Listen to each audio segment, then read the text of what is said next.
ፕሬዚዳንት ዶናልድ ትራምፕ በፈረንጆቹ ጁን 27 በኢትዮጵያ ሰኔ 15 ቀን ቅዳሜ ሌሊት የእስራኤል ኢራን ጦርነትን ተቀላቅለው የቴህራንን የኒውክሌር ማብለያዎች በቢ2 ከባድ ቦምቦች ሲደበድቡ የተፈራው ግን አልደረሰም። ራሽያን ጨምሮ በርካታ ሀገራትና ቁጥር ስፍር የሌላቸው ተንታኞች በጦርነት ውስጥ የአሜሪካ መግባት መላ ክልሉን የሚያጋግም የለየለት ጦርነት ይጭራል፣ በሺዎች የሚቆጠሩ የአሜሪካ ወታደሮችን የጥቃት ሰለባ ያደርጋል ብለዋል። ኢራን በክልሉ ባሉት ሚሊሻዎች ሁሉና የአሜሪካ ይዞታዎችን፣ ወታደሮችን መድረስ በሚችሉ መሳሪያዎችን ሁሉ ታጥቃለች ብለው ነበር። ግን አልሆነም ይላሉ የሲኤንኤ ዓለም አቀፍ ጉዳዮች ተንታኝ ብሬክ ማክግሩፕ ሲጽፉ። ማክግሩፕ በቀድሞዎቹ ፕሬዚዳንቶች ጆርጅ ቡሽ፣ ትንሹ ባራክ ኦባማ፣ ዶናልድ ትራምፕ እና ጆ ባይደን መንግስት በከፍተኛ የብሔራዊ ደህንነት ኃላፊነት ቦታ ላይ ያገለገሉ ናቸው።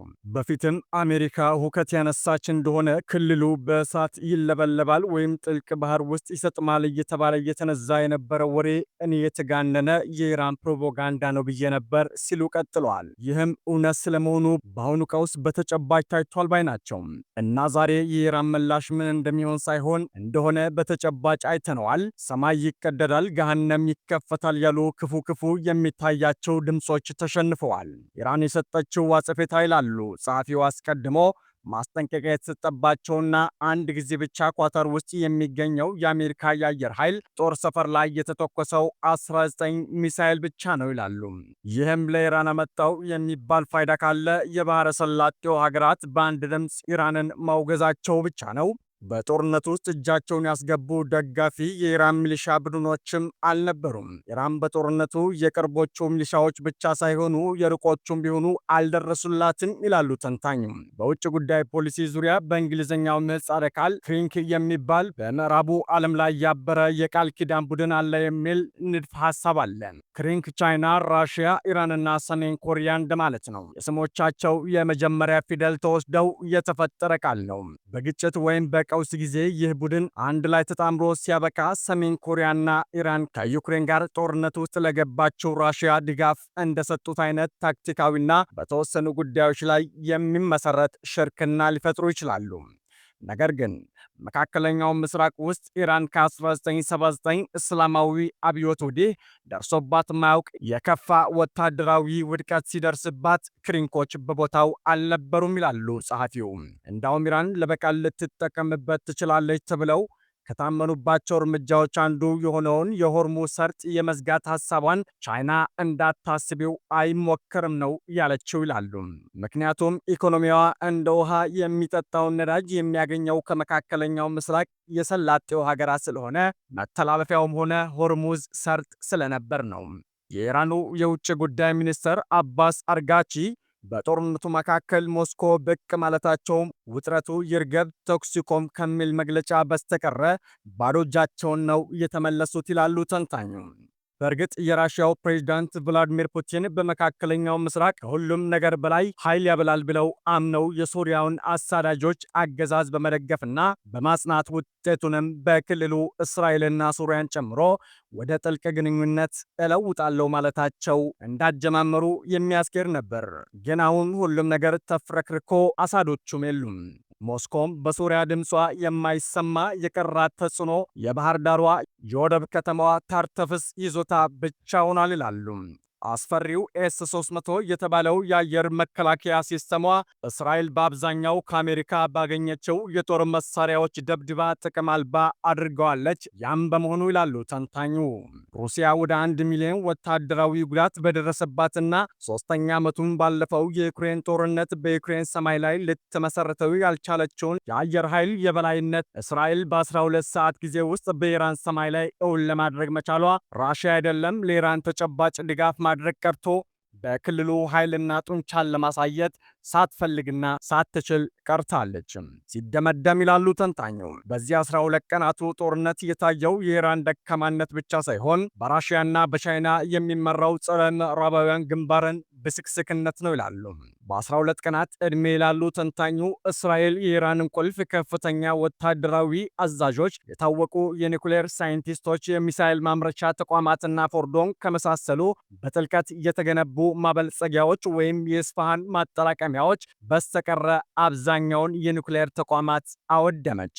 እንዲህ አይነቱ የስለላና ወታደራዊ የበላይነት በመላ መካከለኛው ምስራቅ ለዓመታት ሲስተጋባ የሚኖር ነው። አሁን እስራኤል ኦክቶበር 7 2023 በጀመረው ፍልሚያ በ24 ጦርነት የክልሉ ቁጥር 1 የበላይ ወታደራዊ ኃይል ሆናለች። አሜሪካ ቢሉት የጦር አውሮፕላኖች ከእርሷ ከአሜሪካ ተነስተው ማንም አገር የሌለው ኢላማ ግዙፉም ቦምቦችን አውርደው መመለሳቸው አንድም ማረፊያ ቦታ አንድም መቅረቢያ ጦር ሰፈር ሳያስፈልጋቸው ማለት ነው። ይህም የአሜሪካንን ዓለም አቀፍ ወታደራዊ ልዕቀት የሚያረጋግጥ ነው። በዓለም አቀፉ ጉዳዮች ውስጥ መታፈር ዲትራንስ ማለት ወታደራዊ አቅምንና እሱንም ለመጠቀም የሚታመንበት ጽናት ቅንጅት የሚፈጥር ነው።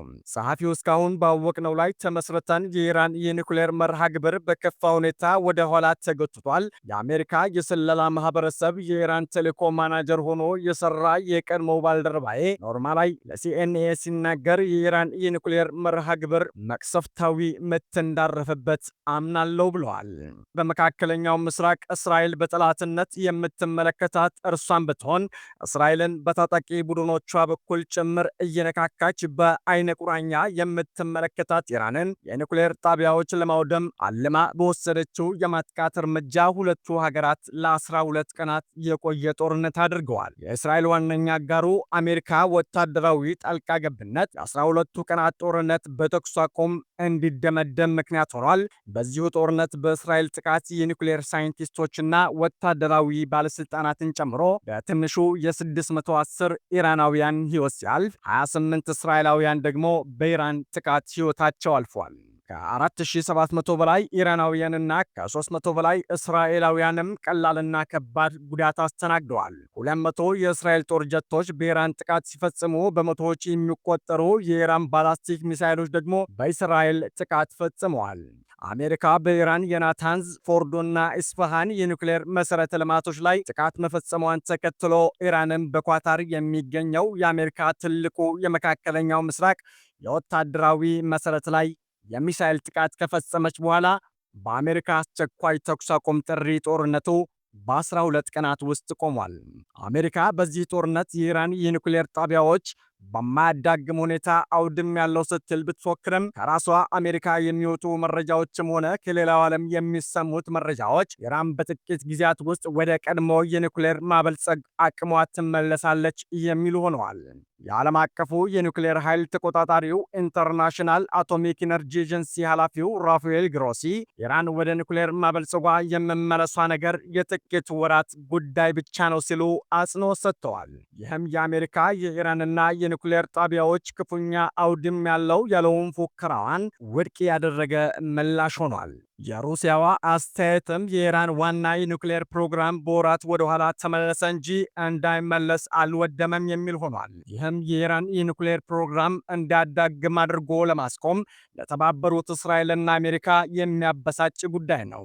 የአሜሪካው ፕሬዝዳንት ዶናልድ ትራምፕ በተደጋጋሚ የቴህራንን የኒውክሌር ፕሮግራም ፈጽመን አውድመናል ሲሉ የነበረ ሲሆን አልወደመም የሚሉ መረጃዎችንም ሲያስተባብሉ ቆይተዋል። የሲኤንኤ መረጃ እንዳመላከተው አሁን ላይ የአሜሪካው የደህንነት ተቋም ፔንታጎን የኢራንን የኒውክሌር ፕሮግራም የተመለከተ ወታደራዊና የመረጃም ግምገማ እያደረገ ሲሆን በቅርቡ መረጃው ይወጣል ተብሎ ይጠበቃል። በተባበሩት መንግስታት ድርጅት የኢራን አምባሳደር አሚር ሰይዲራ አቫኒ አገራቸው ኒውክሌር ማብላላቷን መቼም እንደማታቆም ነው ከሲቪስ ጋር በነበራቸው ቆይታ ያስታወቁት። ለሰላማዊ የኃይል ምንጭነት ነው የምንጠቀመው፣ ይህም ዓለም አቀፍ መብታችን ነው ብለዋል። አሜሪካ ከኢራን ጋር በኒውክሌር ፕሮግራም ጉዳይ በቱርክ ድርድር እያደረገች ባለችበት እስራኤል ጥቃት መፈጸሟ የሚታወቅ ሲሆን አሁን ላይ አምባሳደሩ ስለ ድርድር ጉዳይ በሰጡት አስተያየት ኢራን ለድርድር ዝግጁ ናት ብለው ወረራ ያሉትን የእስራኤልን ጥቃት ተከትሎ ግን ለአዲስ ውይይት መደበኛ ሁኔታ የለም፣ የውይይትም ሆነ ድርድር ጥያቄም የለም ያሉት የአሜሪካ የስለላ መረጃዎችም ሆነ የተባበሩት መንግስታት ድርጅት ኢራን የኒውክሌር ተተኳሽ እንደሌላት ቢመሰክሩም ፕሬዚዳንት ትራምፕ አሜሪካ የኢራንን የኒውክሌር ጣቢያዎች ፈጽማ አውድማለች ብሎም ከዓለም አቀፉ የኒውክሌር ተቆጣጣሪ የተሰማው በተቃራኒው ነው። እንደ ዓለም አቀፉ የኒውክሌር ተቆጣጣሪ ከወር በፊት የወጣ መረጃ ኢራን ከ400 ኪሎ ግራም በላይ 60 በመቶ ጥራት ያለው ዩራኒየም ነበራት። ይህም ለኒውክሌር መሳሪያዎች ማምረቻ የሚያስፈልገው ከ90 በመቶ ጥራት የተቃረበ ሲሆን ለ9 የኒውክሌር መሳሪያዎች መሆን የሚችል ነው።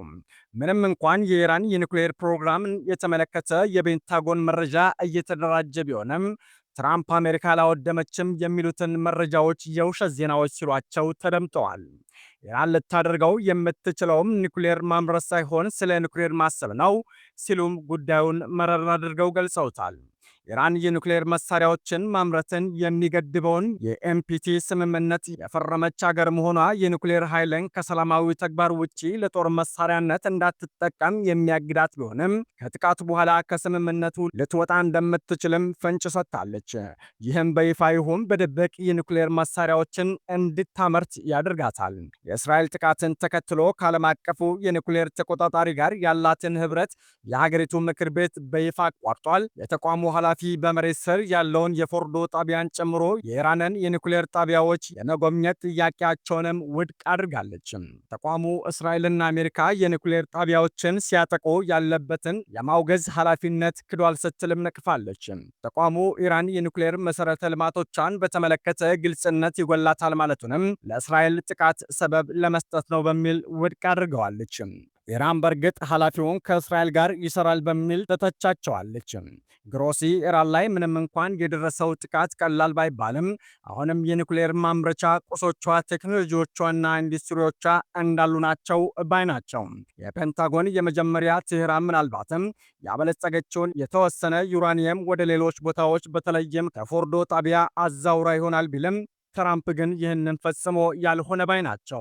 ኢራን ኒውክሌር መሳሪያ ሊኖራት አይገባም የሚለው አቋም ከምዕራባውያኑ ሲስተጋባ የቆየ ሲሆን እስራኤል የኒውክሌር መሳሪያ የመያዝ ጉዳይ የህልውናዋ ስጋት ተደርጎ ይቆጠራል። ኢራን 10 የኒውክሌር መሳሪያዎችን ተተኳሽ ለማስታጠቅ ተቃርባለች የመባሉን መረጃ ተከትሎም እስራኤል ሳልቀደም ልቅደም ጥቃት ከፍታ አሜሪካን ብታግዛትም የሀገራቱ ልፋት እመና ቀርቷል። ኢራን ለጥቂት ወራት ብቻ ነው ያስተጓጎሏት መባሉ ለሀገራቱ ሌላ የራስ ምታት ሆኗል። ጦርነቱ ለ12 ቀናት ቆይቶ ቢቆምም ኢራን አሁንም በአስቸኳይ ተኩስ አቁም ላይ የእስራኤልን ቁርጠኝነት እጠራጠራለሁ ብላለች። የአገሪቱ ጦር አዛዥ አብዱልረሂም ሙሳቢ 6 ቀናት ያለፈውን ተኩስ አቁሙን አስመልክቶ እንዳሉት የእስራኤል ቁርጠኝነት ላይ ጥርጣሬ አለን፣ ለዚህም ብታጠቃን ምላሽ ለመስጠት በተጠንቀቅ ላይ ነን ብለዋል። ይህው የ12 ቀናት ጦርነት ኢራን በኒውክሌር ፕሮግራሟ ጉዳይ ከአሜሪካ ጋር እያደረገች የነበረውን ድርድር አስተጓጉሏል። ከዓለም አቀፉ የኒውክሌር ተቆጣጣሪ ተቋም ጋር ያላትንም ግንኙነት አሻክሮታል። የትራምፕ ፉከራ ያልተሳካ ነው የሚሉ መረጃዎችም ተደምጠዋል። ታዲያ እንደተባለው ኢራን በወራት ውስጥ ወደ ኒውክሌር ማበልጸጉ የምትመለስ ከሆነ አሜሪካና እስራኤል በዚህኛው ዘመቻቸው ስሌታቸው ተሳስቷል ማለት ነው። ውድና የተከበራችሁ አድማጮቼ በመሰል አጫጭር መረጃዎች ተመልሰን እንመጣለን። በቻናላችን ላይ አዳዲስ ሰበር መረጃዎች ሲጫኑ ቀድመው እንዲደርሱ ቻናላችንን ሰብስክራይብ በማድረግ የደውል ምልክቷን መጫን አይዘንጉ።